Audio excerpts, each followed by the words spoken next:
Welcome to the Orange Flag Podcast. It's Indy 500 week. I'm Aries. I'm Nicole. I'm Austin.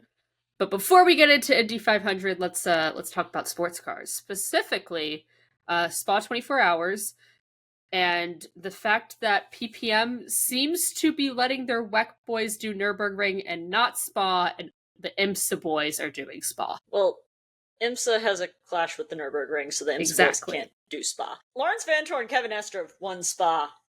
They've won Nurburgring too, but they've won Spa for Porsche. Kevin's won Nurburgring for Porsche too, but Larry hasn't. So I wonder if that could play a role in it.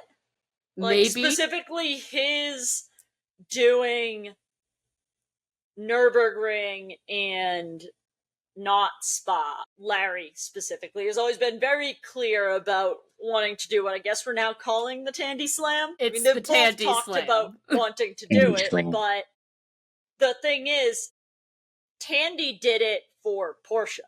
All 4 of his wins are for Porsche.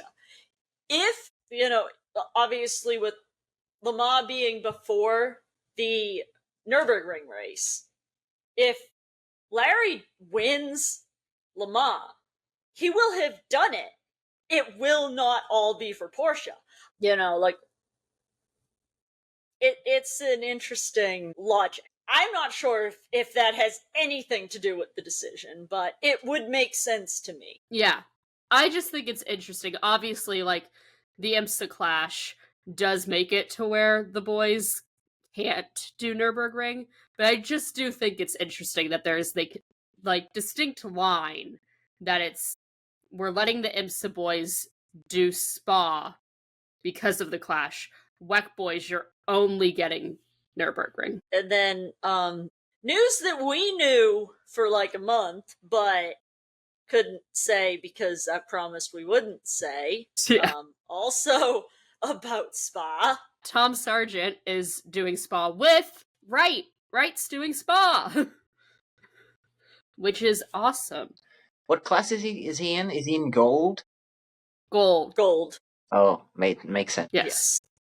But it's the IMSA lineup, so those 3 guys will be doing Spa. And I like this move for Tom as far as expanding out of just that kind of American sphere and into major European stuff.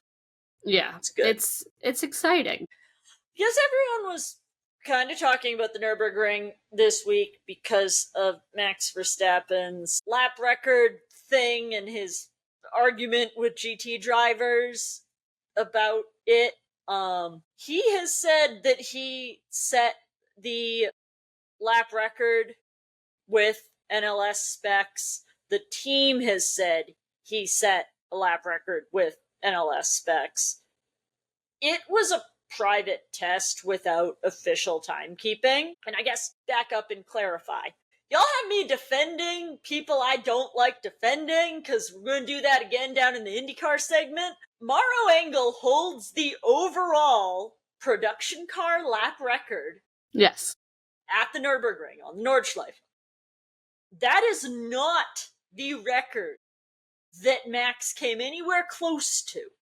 This was a NLS race car record. So that is not the record that Max is claiming he broke.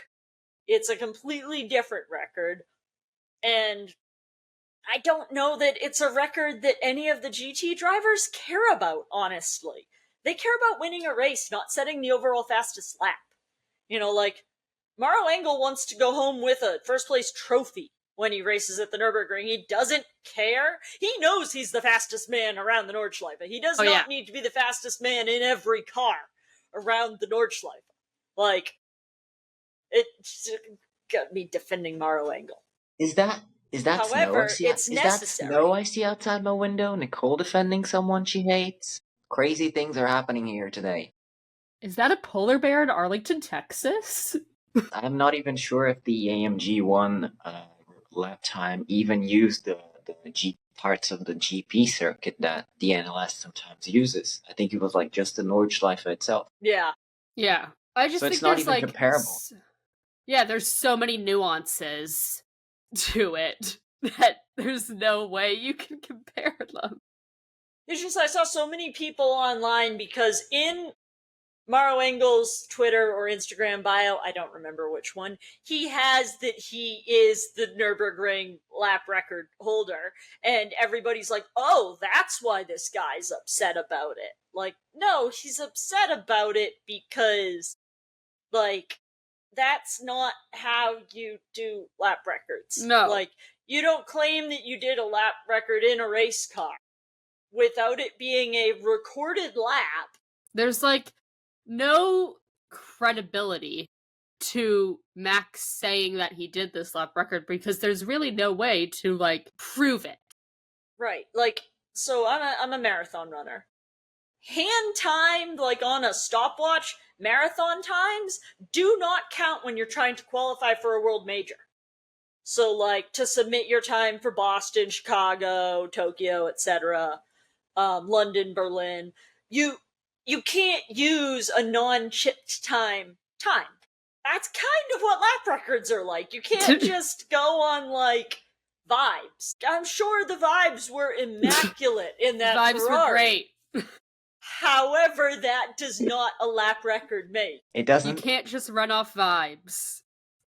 Yeah, we're on about vibes. Well, the vibes at a certain well-established American team have not been that immaculate this year. Because seriously, what in the world is going on with Wayne Taylor?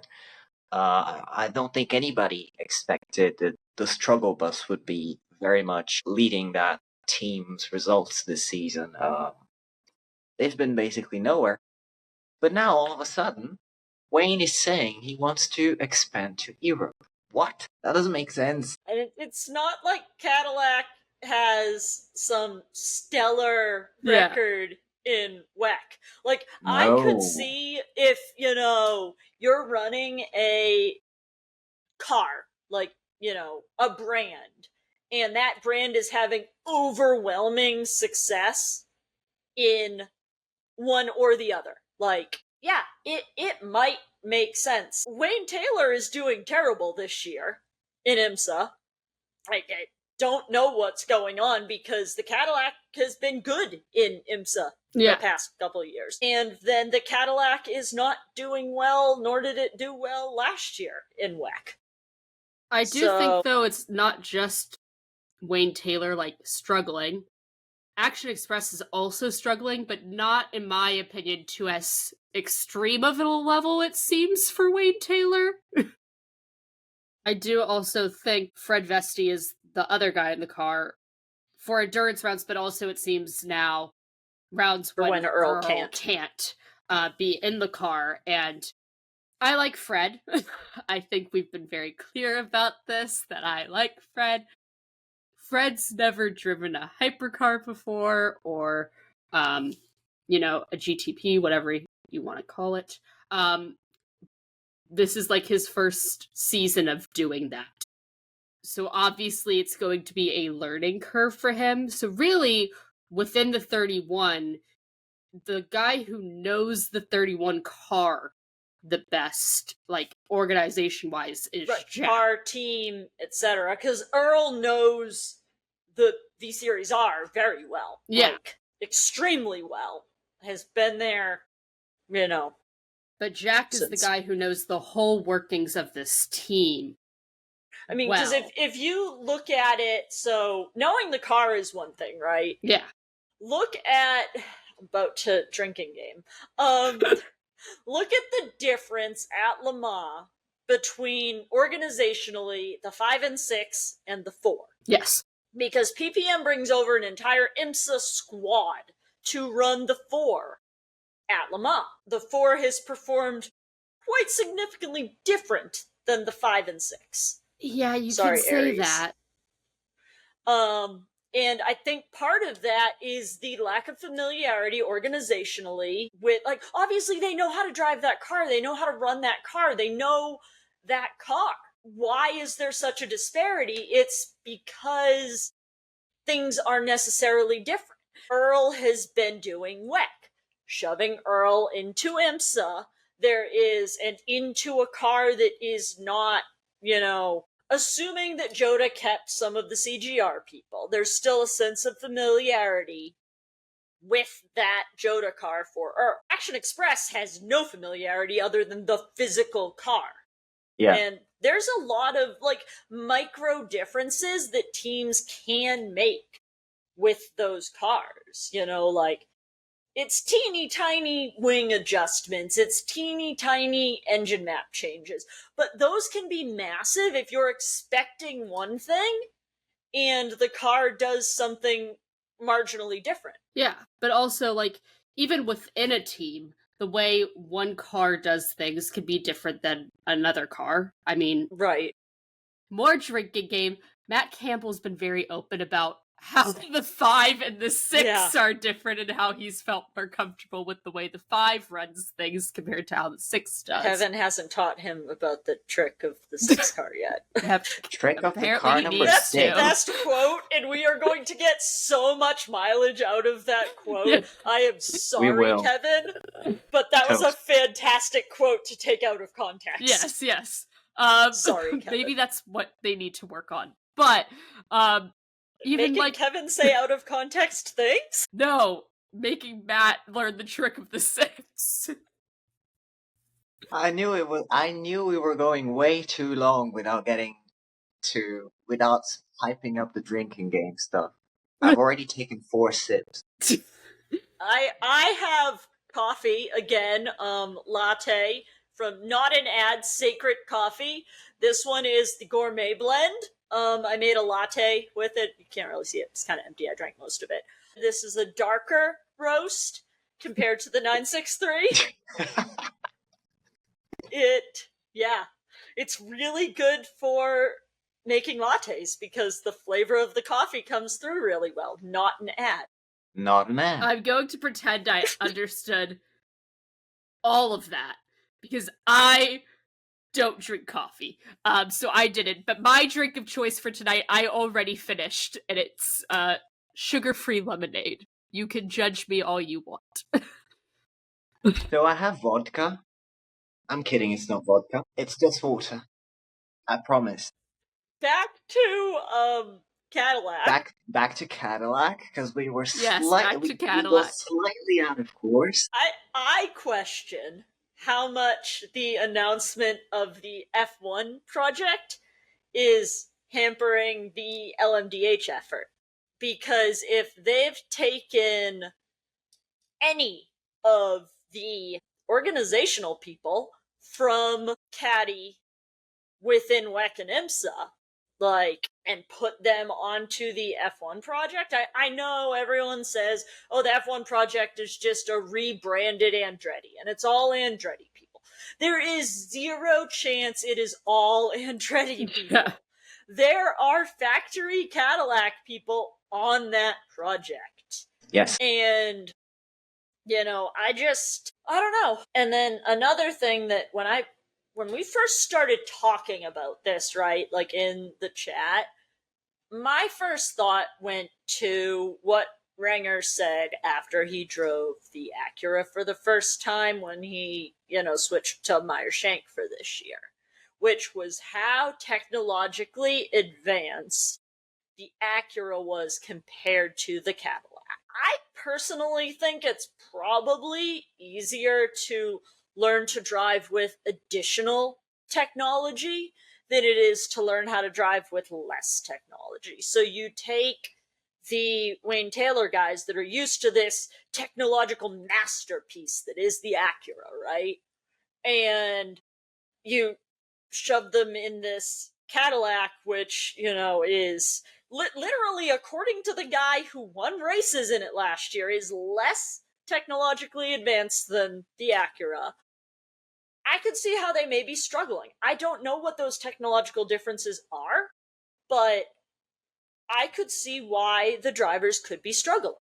I mean, I was going to say, Ranker's not even the only one who has made those connections between Acura and Cadillac with the technological differences. Tom Blomqvist also has made those connections and distinctions between the two, because when MSR was not in IMSA, he was with the 31. So we have multiple guys who have said this about the two distinctions between the two. Yeah, Louis Delatraz is another one. I think, if I'm not mistaken, I read something similar in an article before the Rolex 24 this year. He was making comments about how he had some more. He felt like the Acura was more adaptable actually than while driving the Caddy. It shows. But yeah, I mean, it's interesting the fall off that car has had. Interesting and worrying at the same time. Yeah, I didn't since you expect like to those see cars. Didn't expect to see them languishing around in the lower midfield of GTP at all. Mm-hmm. If anything, I thought BMW was going to be there. Yeah, but for me, I don't think, for me, at least in my opinion, Wayne Taylor is as worrying to me as the 31.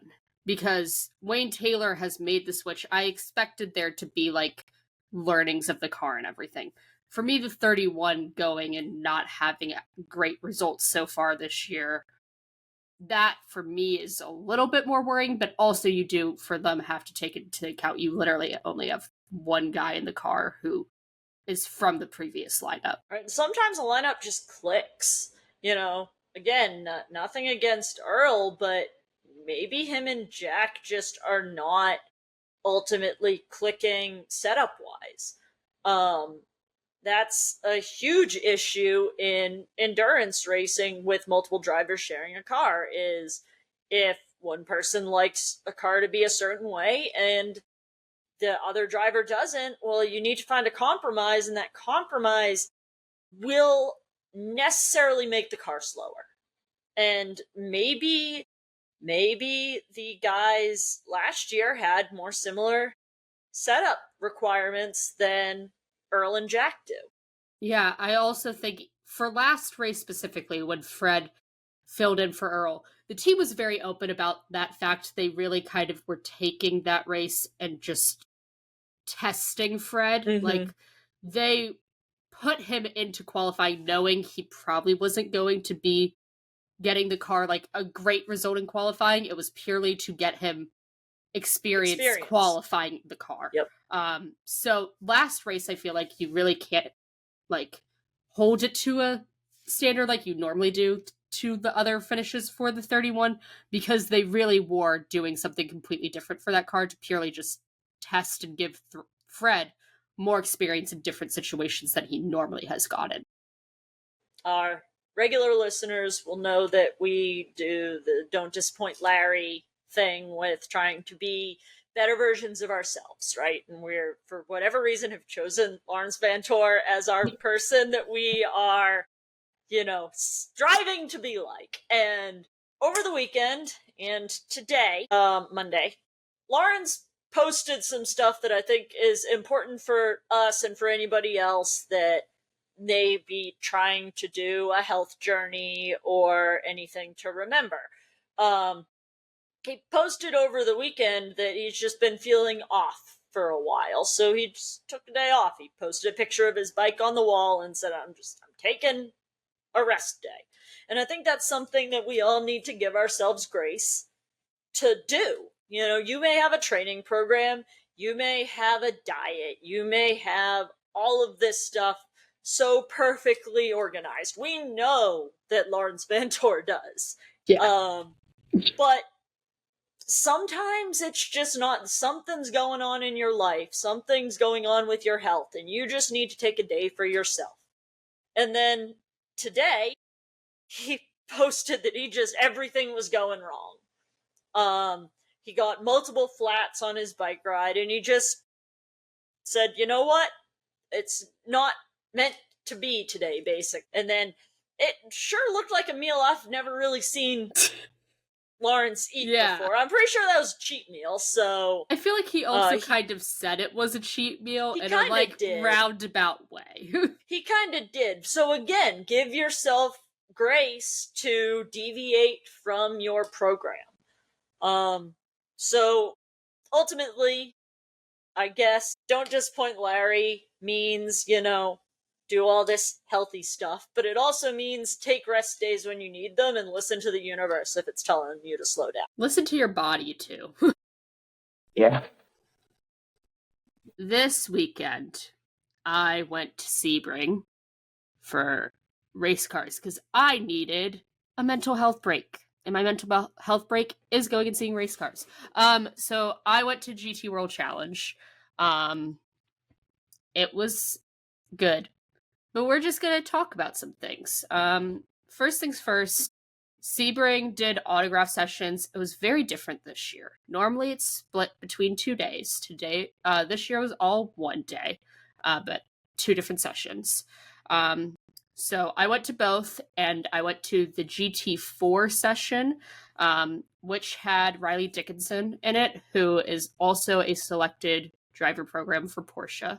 And his teammates' family was behind me in the line, and they were all chatting, and I became somehow involved in this chat, which somehow went into diet things, including the fact there was a Sonic near the racetrack, and apparently Riley Dickinson really likes Sonic, and takes Sonic very seriously, to where there was a whole debate about which fast food restaurant has better ice cream, Dairy Queen or Sonic, and if anyone said Dairy Queen, he took it very personally.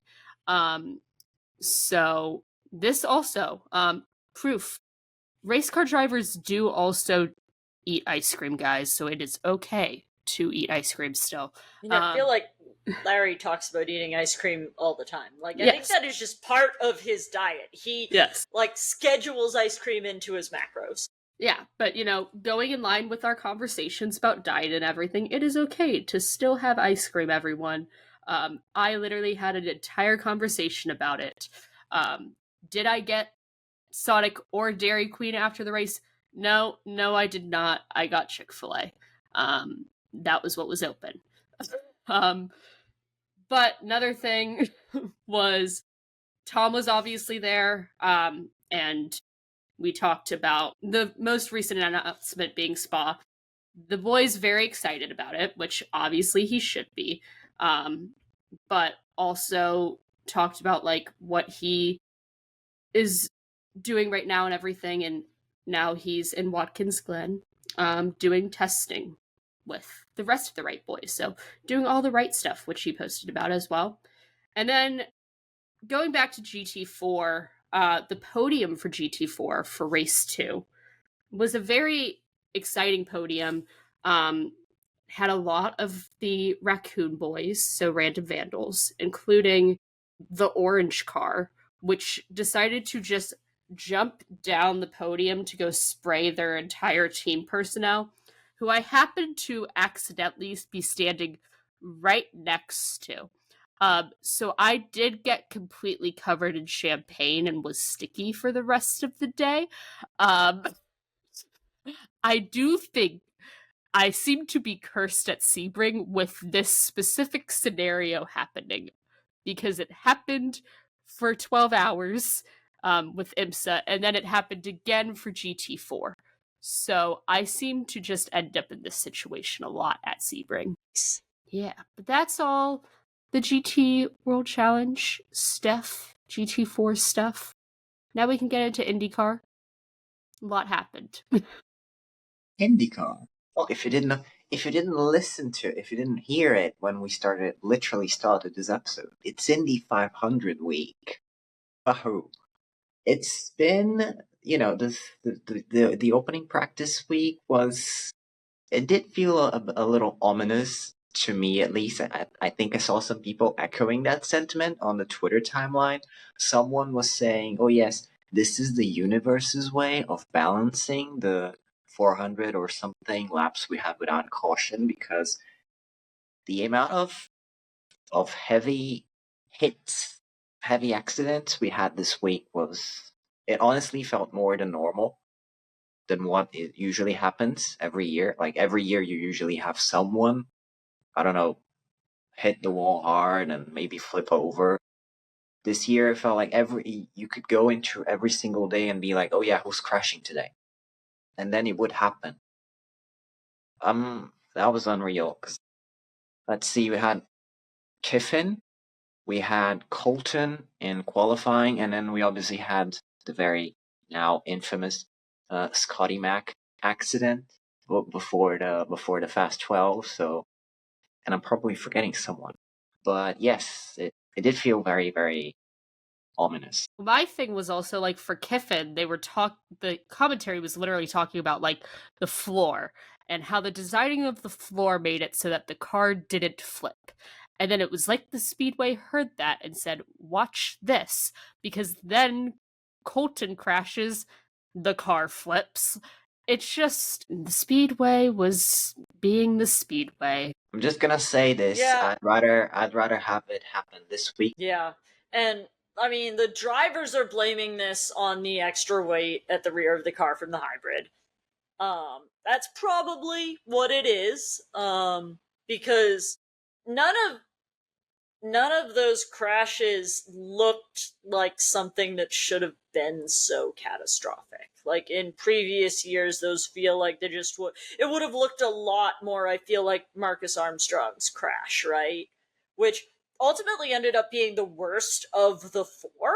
Yeah. But, like, that's more typical of, I feel like, what you expect to see. Like Takuma Sato's crash during the open test. Like, those are these flipping over and nearly flipping over does feel like something has changed. And I guess it's the hybrid. The drivers are saying it's the hybrid. It wouldn't surprise me if it's the hybrid. It's changed pretty much everything we know about Indy racing since it was introduced. So, yeah, I think it's the only logical answer.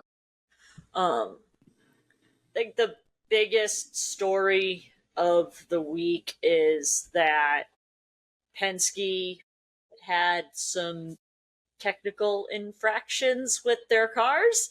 Naughty. If that's what we're calling it.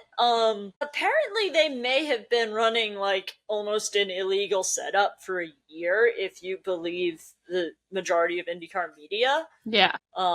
Yeah. They altered a spec part on Joseph Newgarden's car and I guess on Will Power's car.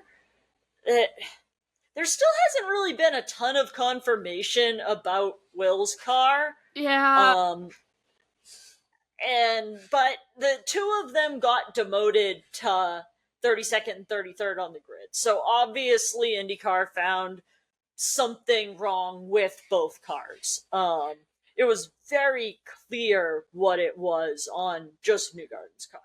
I assume that same filling in of a gap was present on Will Power's car for them to demote him, because that's not a common thing in IndyCar. Like, I get that in other racing series it may be a little more common. Maybe people that are a little bit unfamiliar with IndyCar and are just tuning in for the first time to the 500 are like, why is everybody making such a big deal about these cars having to start at the rear? People can win from anywhere. It's more like NASCAR than it is like F1. Yes, of course. Like, you can win from anywhere on the starting grid for the Indy 500. However, like, full-on deletions of qualifying performance doesn't happen in IndyCar. Like, if you have an issue in your Fast 12 run, right, you'll start 12th. And that was what the original thing was, that the Penske's were going to start 10th, 11th, and 12th. Because Scotty Mac crashed, so it was going to be 10th, 11th, and 12th. And then it came out, no, it's not going to be 11th and 12th. It's going to be 32nd and 33rd. Their entire performance was removed, which is really kind of unheard of for IndyCar. Yeah. It was also just like very confusing because of how many times they were changing things, that like it's hard to follow like what exactly was going on. Yeah, I mean, this was like today. All of this developed today, and it could develop more before this episode releases on Friday. So, this is the current information that exists at, 8 o'clock Central Time on Monday evening. So, it could drastically change. There could be a change. I know the teams are not happy about Newgarden and Power, like, existing right now. Like, the fact that those cars were running illegally and have any time, any ability to contest the race is something that people are upset about. Ultimately, I guess it was found that at some point on Saturday, they ran legal cars, maybe? It was also confusing because the way they announced everything, it made it seem like Will Power went through inspection, passed inspection.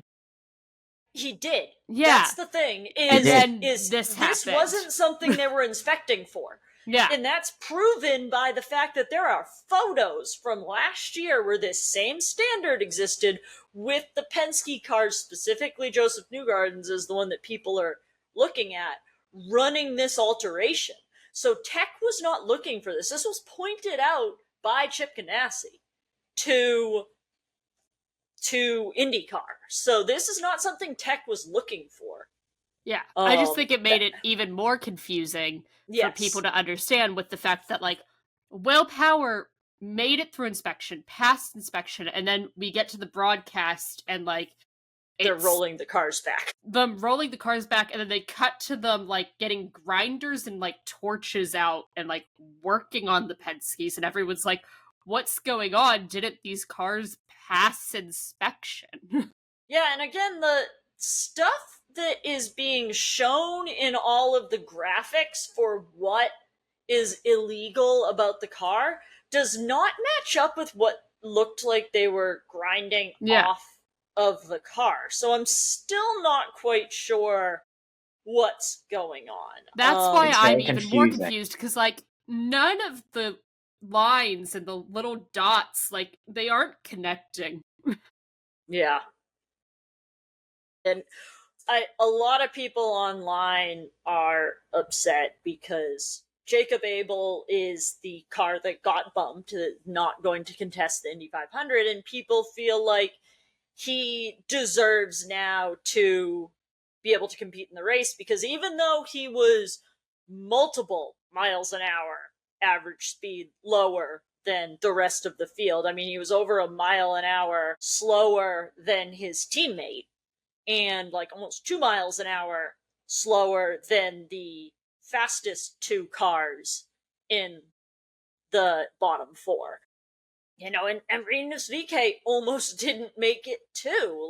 The two of them were just very, very far off the pace, because Rinus was a mile an hour off of Marcus Armstrong and Marco Andretti, and then Jacob was another mile an hour off Rinus.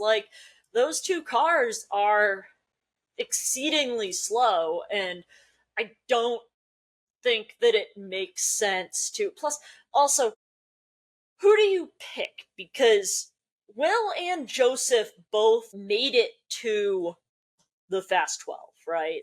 They should have, you can't say, oh, well, because in a qualifying session that doesn't really mean anything except for that you make it into the Fast 12, Will was slower than Joseph, so he deserves to get bumped from the race so that Jacob Abel can compete. That's not how that works. And I don't care whether it's them, whether it's Pato Award Nolan Siegel, whether it's Colton Herta and Kyle Kirkwood. Insert whatever team you like, Scott Dixon and Alex Palou. It's not because it's the Penskes that people are necessarily saying this. There is an aspect of Roger Penske owning everything when it comes to the Indy 500. But, how do you pick between two cars that both made the Fast 12 for which one to bump? And that's why I don't think anything will be done. Yeah, I think it's another situation where there's just too many nuances to it that, like, you can't really do anything. And then, I hate to say it, but I think that Jacob tempted fate with the Speedway, with the, like, livery, the throwback livery to Danny Sullivan's Spin and Win, which is the theme of the Indy 500 this year. The Speedway sometimes doesn't like when people get a little too big for themselves, you know, when they think they deserve something. Speedway likes to remind you that you don't deserve anything. I also just think, in general, no matter what race, giving a rookie such an iconic livery is a choice, and it's not a choice I would make personally. I mean, from rookie that had probably the worst day he could imagine to a rookie that had the best day he could imagine. Yes. Robert Shwartzman on pole. I don't think anybody saw that coming, except I think Joseph Newgarden said he thought that Shwartzman was a dark horse for pole. And, like, what? Yeah, Joseph Newgarden apparently, like, once he was out of the Fast 12, like, went and joined the broadcast guys and everything. It was, like, talking about Robert and how he thought he was a dark horse, and I was like, I think you were the only one. Yes. Joseph Newgarden, what lottery numbers should I play tomorrow? Like, the odds on, apparently I saw a tweet, it was, like, last Tuesday. The odds for Robert Shwartzman making pole was like 5,000 to 1. So they weren't great. You could say. Yes. Boy, did he defy those odds. Because I don't think anyone except Joseph Newgarden saw this coming, including just history in general, because the last time a rookie was on pole was 96. I was alive. More than the two of you can say. Yeah, exactly. I was not in the production line yet. But the cool thing about 1996 was that Tony Stewart was the rookie on pole in 1996, and prior to the Fast Six happening, it was announced that Tony Stewart is going to be part of the broadcast team on Sunday. So that's just really cool to have that tie-in with history like that. The last time a rookie won pole was in 83, which there's a lot of interesting nuances to this one because Robert Shwartzman's car number is 83. But if you really want to get into the Speedway, like tempting faith and all of that, 83 was an Italian that won. Robert Shwartzman races for an Italian team, and the Italian team was founded in 83. I love those things. You talk to any driver and they know that the month of May is kind of out of their hands, right? The Speedway is going to decide what happens. You can only do what you can do, but ultimately the Speedway is going to decide what happens. And it feels like this was decided, right? There's so many coincidences. It does feel like it was decided. I do also think that Robert put himself in the right place. Yes. Like, I saw that he has no backup car, right? Like, so he is just going for it. He's a rookie. He's never driven on an oval before. He's never driven at IMS before, other than, like, in this month of May. Alexander Rossi has talked about this in the past. Like, his win was a crazy fuel save where he literally ran out of fuel before the end of the race and coasted to the win. He has said he would never do that strategy again because now he knows what he would lose. Then he didn't, right? He's a rookie. He didn't know what he was. He was a rookie coming from Europe. Sound familiar? Rookie coming from Europe, no oval experience. doesn't know what there is to lose by giving it all for the 500. So that's kind of what I feel like is going on with Robert's pole run, is that, hey, there's nothing to lose. Yeah. He also just flat out, even in his interviews, like, really talked about the fact that he was leaving just everything out there because he didn't know otherwise. Right.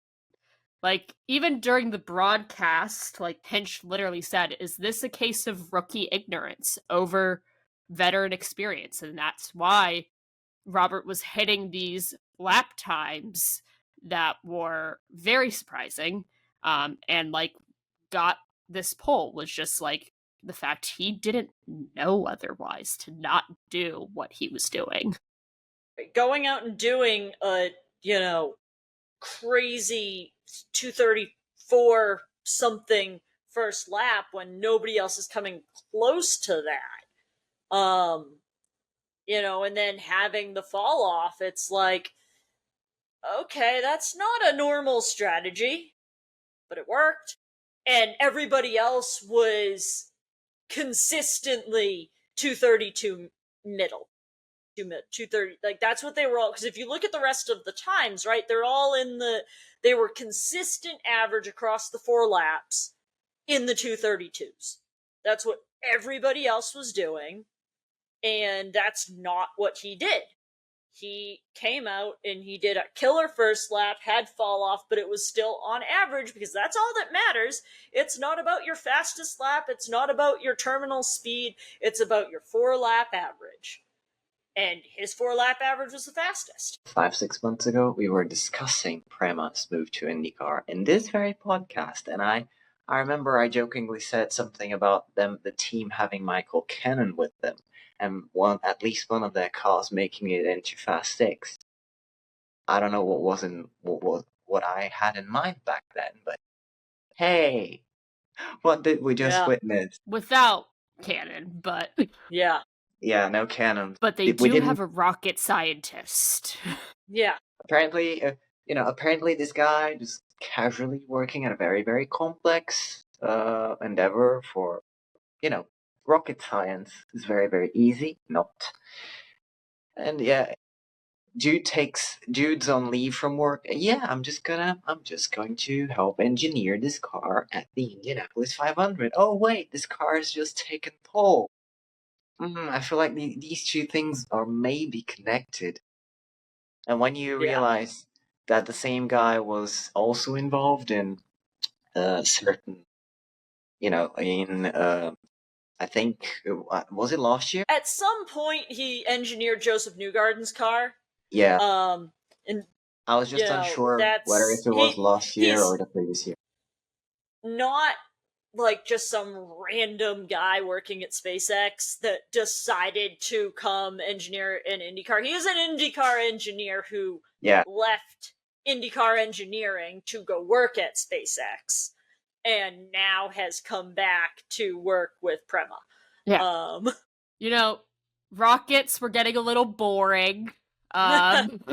He wanted to go back to fast race cars for a little bit, get his fix on that, and then go back to doing more rockets. Right. It's almost as if he said, oh, let's see if I still got it. Oh yeah, I got it. My car got pulled. Someone else that used to do race car things for Penske, among other people, that came back to do more race car things. Ryan Briscoe is the sporting director or something of the sort for Prema. Ryan is an Indy 500 pole sitter, so he knows what it means to be there. They did an interview with him on the practice broadcast today, and he said that a huge part of his role is just kind of keeping the guys chill. Not like he's a driver coach, so he kind of, it seems like, does what Dario Franchitti does for CGR, or take away the ownership aspect of what Elio Castroneves does for Meyer Shank. that just calming presence of, I've been here, I've won races, I've won poles, relax, you can do this. Like, just little tips and tricks. He's not the strategist in their ears. He is just the guy when they're like, oh man, something feels wrong. Okay, what feels wrong? Is it in your head? Is it in the car? Do we need to go for a run? Go do some burpees. That's kind of what he's doing. And having somebody with a solid career like Ryan Briscoe had, I mean, the guy wasn't a champion, but came darn close to being a champion, you know? One of the years that Scott won a championship, Ryan was right there. I think it was I'm blanking 2008. right now. I think it was 08. yeah. It came down to several drivers Yeah. right at the end, and I'm pretty sure Ryan Briscoe was one of those drivers. Yeah, and then 2009, it was between Ryan, Scott again, and Dario got it. Yes. Yeah. So, I mean, this guy's serious. He's driven for the top teams in the series. He's been with Ganassi. He's been with Penske, you know? So he is a perfect person to have in a new organization. He actually started his career with Prema in F3. So it was a logical thing for them to go after Ryan and to bring Ryan in. Yeah. I do think though the fact he had Prema connections probably helped them a little bit. Yeah. But if we want to talk more about these odd connections between Prema and Penske, Will Power, after he was, not able to do the Fast 12, was seen in the 83 garage. Important to remind everyone, Penske does have an alliance. It is not with Prema. It is very much so with AJ Foyt. But just very interesting, Will Power just chilling with Robert, seeming to give him There was info. no context to that. It was like a long distance shot. Yeah. It wasn't like he wasn't in the garage. He was standing in front of the garage. He was talking to some people. I don't know whether that was something that the broadcast made more of than it was. He could have literally just been stopping by to say hi to somebody that at some point worked for Penske that is in there, and the broadcast turned it into Will is helping Prema. It was a funny thing to mention, It was a funny thing to mention.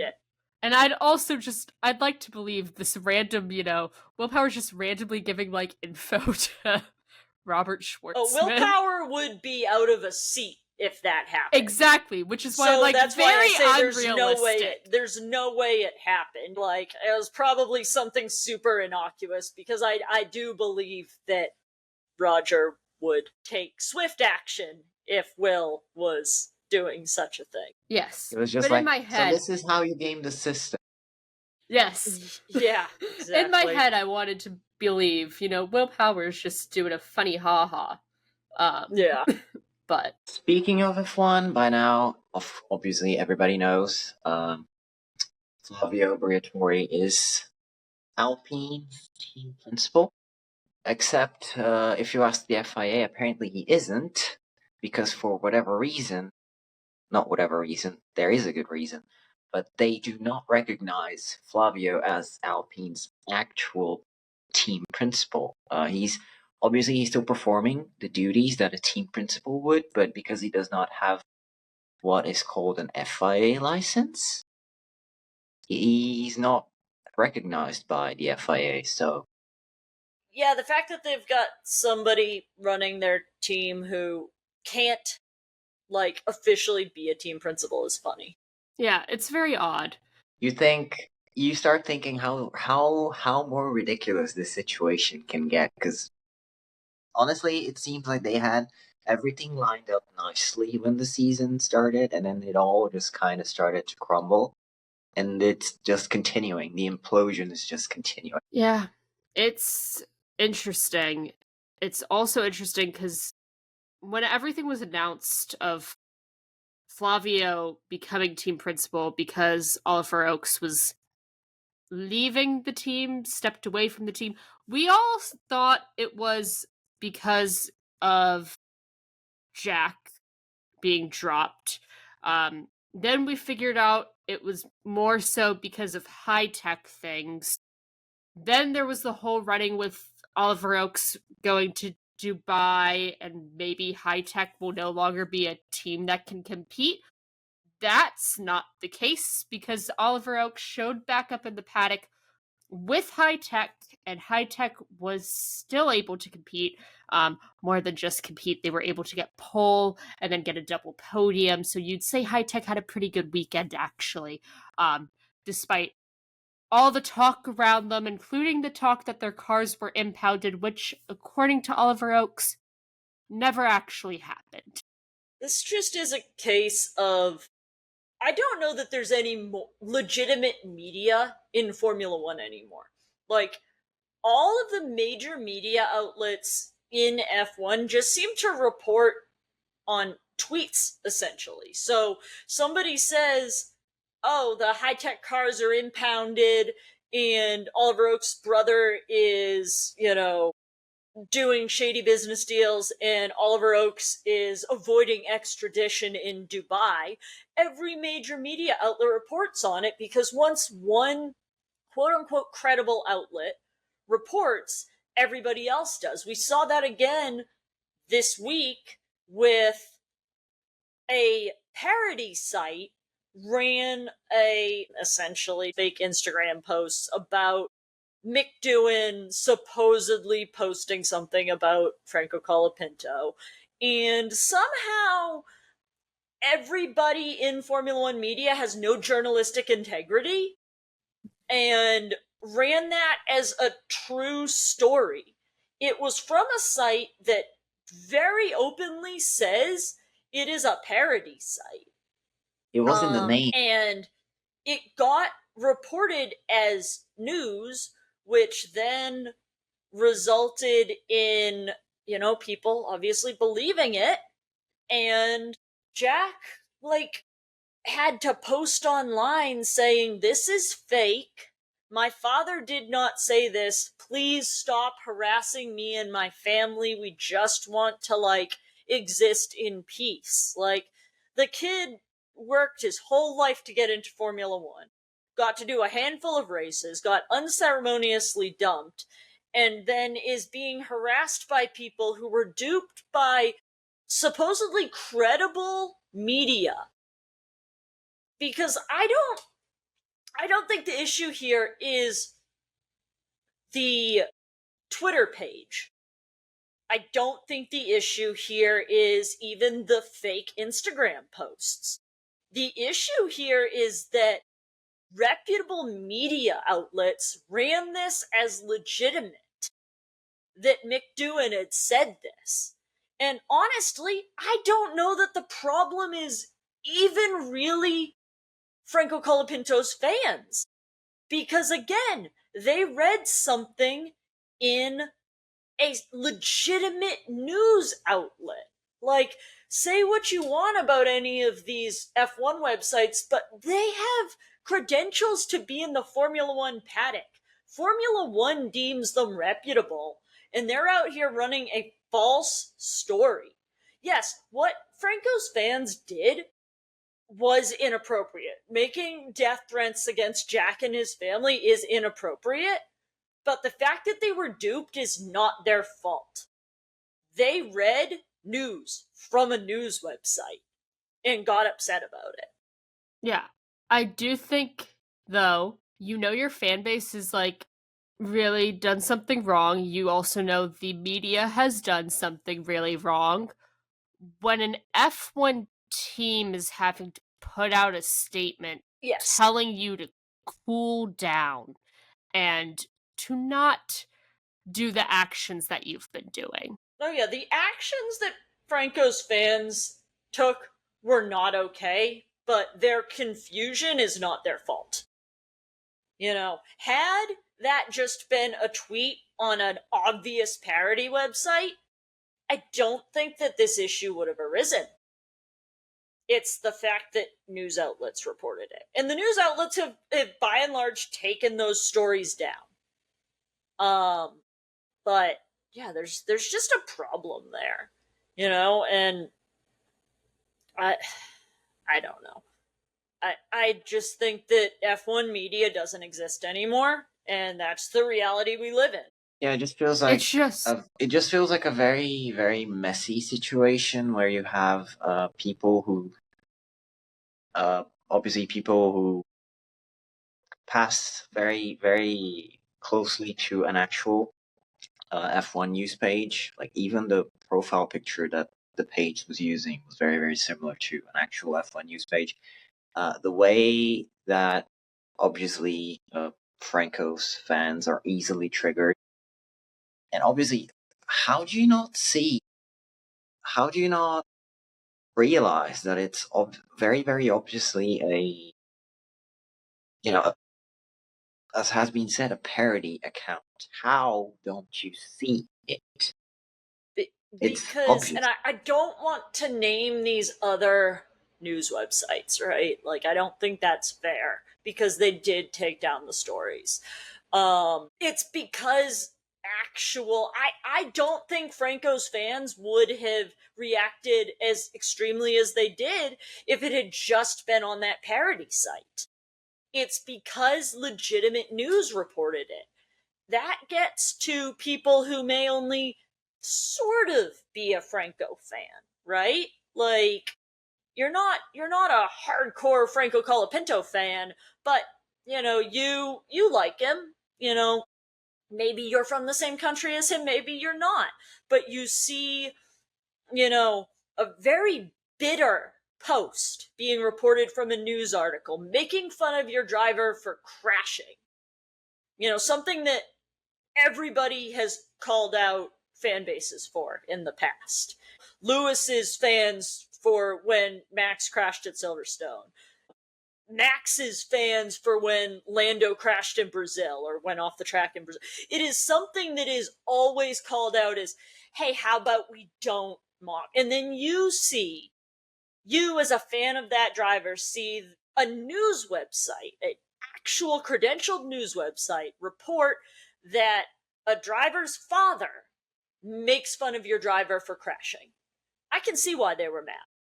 I also think another thing is Jack, when he posted his whole thing, also shared that apparently Argentinian news was sharing it. So I Yes. think his fan base, obviously being very Argentinian because he is Argentinian, their local news even sharing this story and these posts obviously is going to create much more of a reaction because you're going to see your smaller, more locally geared news pop up more. So the fact that Argentinian news was running this story as well, definitely the fan base, just because that is where a good chunk of his fan base is from, for obvious reasons, is going to see that. Right. And it again comes back to, had Formula One media not picked up on a clearly fake tweet, this never would have happened. It would have been a small internet thing. Yes, there may have still been some angry Franco fans, but it would not have been to the point where Alpine needed to put out a statement.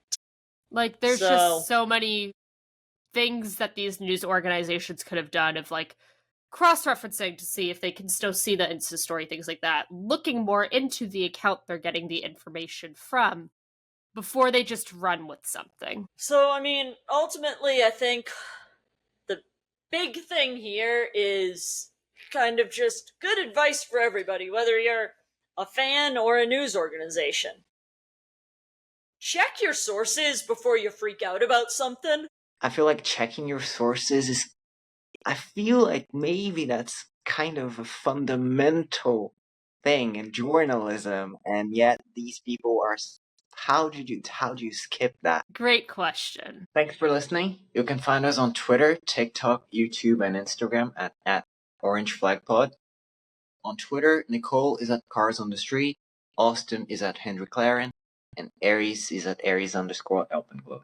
Stay orange.